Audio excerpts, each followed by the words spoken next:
ایس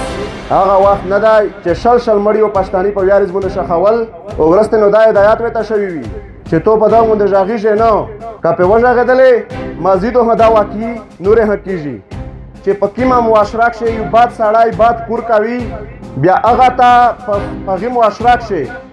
خلک په بد نظر نه کسي هغه سړی تر هغه وخت پره د خپل د بدکورۍ نه نه راوړي تو سلدلې وي په دغې علاقه کښې چې په چیک پوسټ وي راغلی درته وویل چې چیرې راونی یې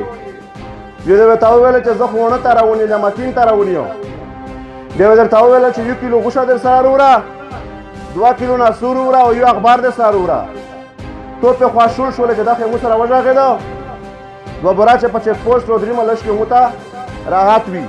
هغې خلکو چې تو سره بات کول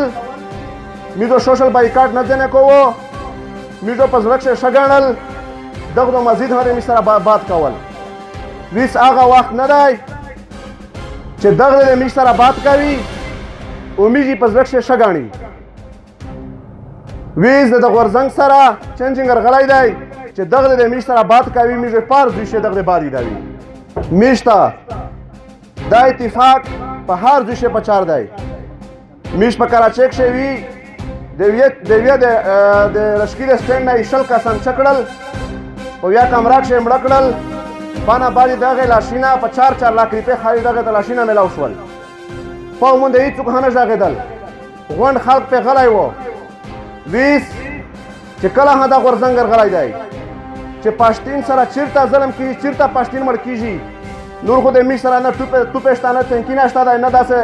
غږ شته چې میش جنګ ورسره وکړي خو میژو پار زوی شي دغه د دغه تور مخ دا مکرو چهره ټوله دنیا ته ښکاره کوي چې دغه د میش په وینه باندې ډالر ګټي چې کله په میش په وطن شي په پښتنو وطن شي بدمني وي دغه د بنګلي جوړېږي دغه د شکیږي هغه خلک چې خلک سرسویي ورکول زکوتینه ورکول خو چې دغه جنګ حمایت یې وکړو هغه نن په بنګلي شپنډېږي خو خیر بیا هم دی ورته میلاو شوی هغې خلک یې پوښتنه وکړې چې دغه د ملګرتیا کوله دلته چې بیمور شو اسلام آباد ته په هلیکاپټر یې کښې وړل هغه خلک نن څه شو خو هغه خلک ویس هم موجوده چې دغه د بدکردار ته یې باد ویلل چې کوم خلک دغه د ورنږدې کړی وه په مختلف نامونه باندې دغه د مړه کړل دغه خلکو ته ورنږدې کول امیج د مرګ دپاره امیج مرګ د سبب جوړول دي پښتونه ترانې جهاندري رانه وده کړې د شین بیرغ په تا باندې څه چارې ونه کړې زمونږ د کلي لاره کې یو تور سړی ولاړ وي تپوس کوي زمانه چې ته څوک یې دلته څه کوې